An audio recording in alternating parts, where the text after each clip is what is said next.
Hey, Bam! how's it going? Darlie, you're all over the place. There you go. He's normal. He's normalised. He's normalised. Well, Is go that on. okay? That's Are you very in your good, man cave? Darlie. I'm in my man. Well, this is one of my man caves. This is the man Yeah. cave studio cave. This is where the magic happens in the studio. You know, whilst Oh, I'm wicked, not man. searching for sound systems, I've laden with gold discs and metalheads memorabilia and studio Yeah. and keyboards and all that caper in this nice soundproof cavern deep in the bunker of the house. How are Oh, you? wicked, man. How are you, I'm John? doing good. Really good. I've been making music as well. I've been in the studio with Alex from the Orb and a guy called Goldie who just did Horace Andy's new album. He did all the music for it. Cool. So I took all my little boy's toys when he was sleeping. I stole all his toys, all the ones that made sounds, took him in a suitcase to the studio, But and don't then we play it to me recorded. right yet. No. It's a work in progress, but it There you sounds good, go. and it's got like little kids going, "Here we go," and it sounds quite rave. You know, it's cool. I wouldn't put it on Meleds, but you know, each to their own. If you get pleasure out of it, making music, it's brought me many joys over the years and years. Yeah. I mean, at least I have my merch. You know, I got my Pure Evil merch, so I'm okay. I can make about £5 a year making music, and it doesn't matter because I got my merch. Doesn't really matter. You've been very, you know, as an artist in London. I mean, 2007, you started with that kind of a very Victorian building, the Dickinson building, as they call it, downstairs, and you just started building it up, and you were very quick. You know, a lot of artists, you know, like us, were just very kind of like, you know, in New York in the 80s. We kind of wanted to chase the dream, but when we got there, we just went, yeah, fuck it. You know, it became something else. We never thought of it as business. I mean, you definitely stood out with your own brand. I got in there fast because I had to. I had no choice. I got kicked out of America, and then I kind of landed back in London. Yeah, so here's the thing. When it came to graffiti, and because I'm sure the side of the track you began on, Yeah. what was it for you with America? Is that because that's not happening still? Well, I saw a lot of stuff by Twist in San Francisco, and KR was everywhere. So it was inspiring and a little mysterious, like seeing these pieces up on the top of rooftops and going, how the hell did they get up there? So a lot of people have said, you know, oh, you start to notice, and then you start to notice more and more and more. It's like if you're a skateboarder, you look at the city in a different way. Yeah. And if you're getting into graffiti, you start to notice things a lot more. There's a language of the streets, and there's a poetry in the streets as well. There was an artist called Reminisce who painted these white horses running through the streets of San Francisco. So I guess it was character stuff that I was into, like, you know, the disembodied heads that Twist used to paint the businessmen with the ties, like kind of a hangman's noose around their neck. And that was the stuff that really got me excited. And then when I came back to London, I had to create something. So I started doing stencils, but then I started throwing up my little bunny tag, and that was, you know, like a little 5-second throwy. You can just do it, and you can skip off around the corner, and no one knows who did it. Yeah. But I mean, the whole teardrop thing for you, because it was really, it was just one thing that was really like it's that signature thing. Yeah, such a random thing, though. You know, if you couldn't have made it up, it just happened at the right time. It happened when Liz Taylor died, and that was the first print, and everyone felt nostalgic for Liz Taylor, and everyone felt a bit sad. So a nostalgic, sad print of Liz Taylor. There you go. You know, it went crazy. That's what kind of blew it up. But before that, with America and the ban, was that caught red-handed? It was a blatant thing for you in the US. I mean, will you ever be going back there? Has that all diminished now? Has it changed? I think so. I think I like to go back.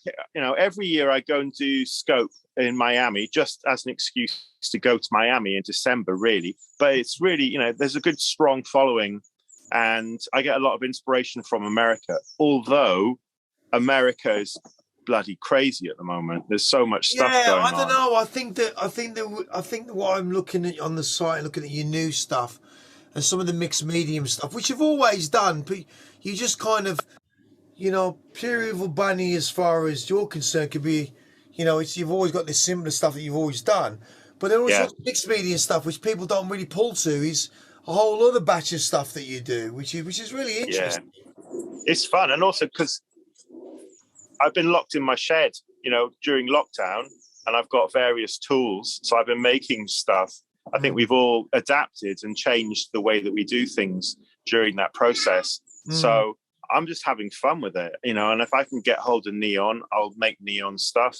If I can work out how to cut through metal, I'll do metal stuff. If I can make little cut out figures, it's I just, like some of the I like some of the Obama stuff and the twists and stuff that the twists and turns you've got. But I do like the yeah, multi-medium stuff, which is great because it's got a different.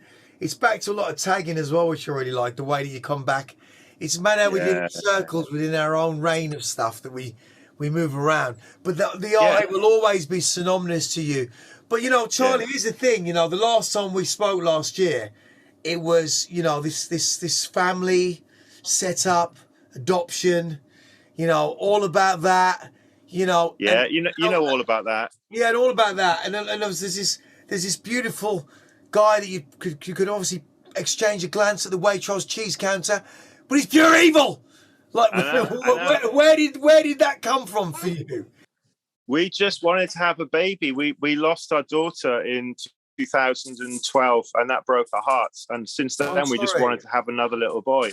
Hmm. 2015, sorry. I mean, and then obviously, if you're a parent, you continue being a parent even if you've lost someone.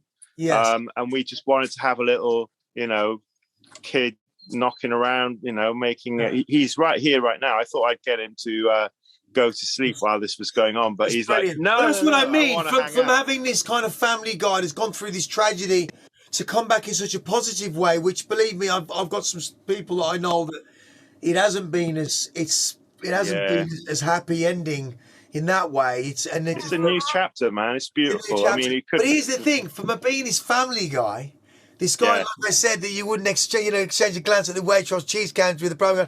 Hello there, how you doing, Charlie? To this yeah. guy over here, which is pure evil.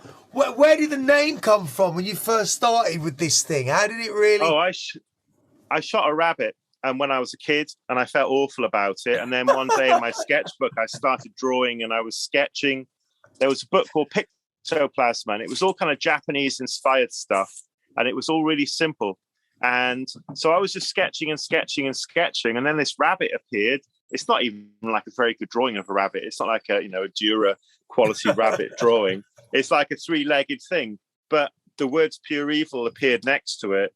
And I had this whole crew, and it just decimated the whole crew. It just became the alpha, and the other members of the So Fuzzy crew just didn't stand a chance. The pure evil just took over. But then it's kind of a yin and a yang. I've kind of studied a lot of meditation. I've studied like Taoism, and it's like you got to have the dark to have the light. You got to Yeah, have the good to have there the is yin bad. and yang. There is always that. But I Yeah, mean, I think that it's really weird because for Rivington Street was very synonymous when the gallery was down there. There's a few different galleries have had attempts to do galleries down there, and they've all come and gone. But some have failed. Some have spent oh, too much please, money on but let's not cocaine and talk about Brazilian prostitutes. yeah, Yeah, yeah. Let's not talk about the failures in that street with the names of the people that brought people down.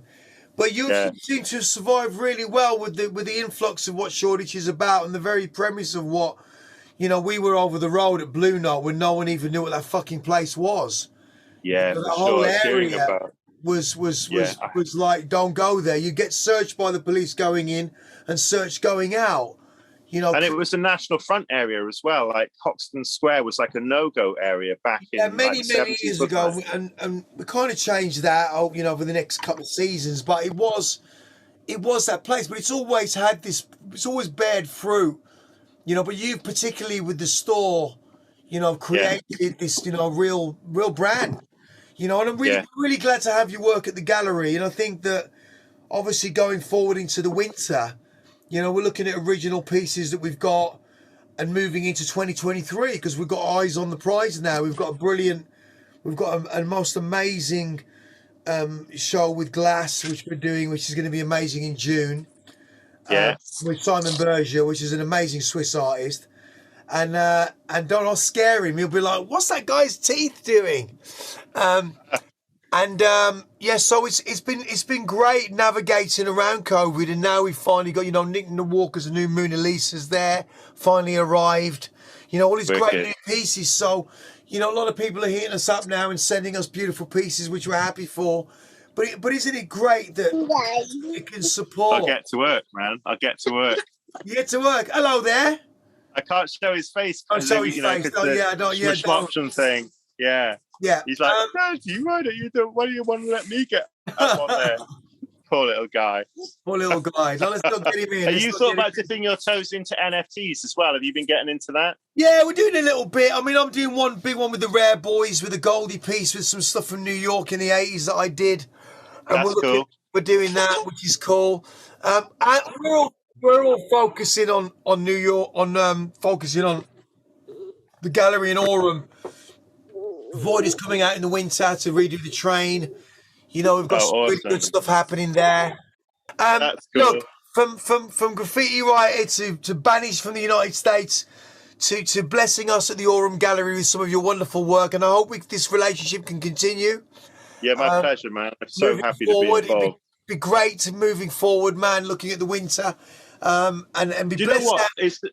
I remember talking to friends of mine when I came back from California about this, you know, street art thing and how potentially it could become an international art movement. And boy, it's just gone bananas. Yes. And I think it's the perfect storm because it's come along at a time of social media where we know about what's going on here. Someone's doing a piece here. Someone's doing something at yours, you know, and it has become a movement. It's just unbelievable to see how it's grown. It's phenomenal. I just spoke to Fanakapan, and I did, you know, my good boy James Bullows last week, you know, and Void and those guys. But don't worry, I'll edit the little one out.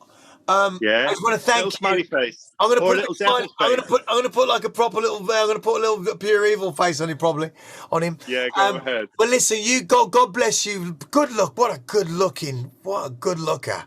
Handsome bugger, isn't he? Gonna break some girls' hearts. That one.